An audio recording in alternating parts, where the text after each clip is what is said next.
સુરત નવી સિવિલના નર્સિંગ કાઉન્સિલના ઉપપ્રમુખ પર થયેલા જીવલેણ હુમલામાં આરોપીને પોલીસે ગણતરીના કલાકોમાં ઝડપી પાડ્યો હતો. સુરત સિવિલ હોસ્પિટલ ખાતે નર્સિંગ કાઉન્સિલરના ઉપપ્રમુખ પર જીવલેણ હુમલા મામલે ખોટોદરા પોલીસે ગણતરીના કલાકોમાં આરોપી ચેતન સોલંકીની ધરપકડ કરી હતી.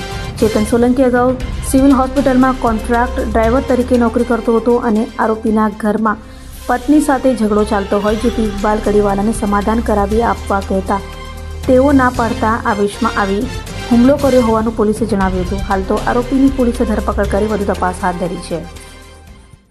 આજરોજ સવારના સમયે વહેલી સવારે 5 વાગ્યાની આસપાસ નર્સિંગ કાઉન્સિલના ઉપપ્રમુખ તેમજ ટ્રોમા સેન્ટરના ઇન્ચાર્જ ઇકબાલભાઈ કડીવાલાએ પોલીસ સ્ટેશન ફરિયાદ આપેલ છે કે સવારના સમયે પોતાના કામથી બહાર જતા તે દરમિયાન સિવિલના ગેટ પર પાણીની બોટલ લેવા માટે ઊભા થયેલા હતા.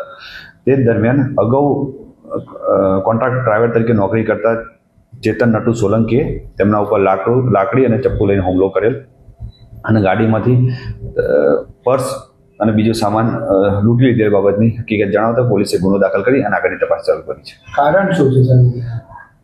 જે આ ગુનાનો આરોપી છે ચેતન નટુ સોલંકી અગાઉ સિવિલમાં કોન્ટ્રાક્ટ ડ્રાઈવર તરીકે નોકરી કરતો હતો અને તેમને તેમજ આ કામના ફરિયાદીને ઓળખતા હોય છે.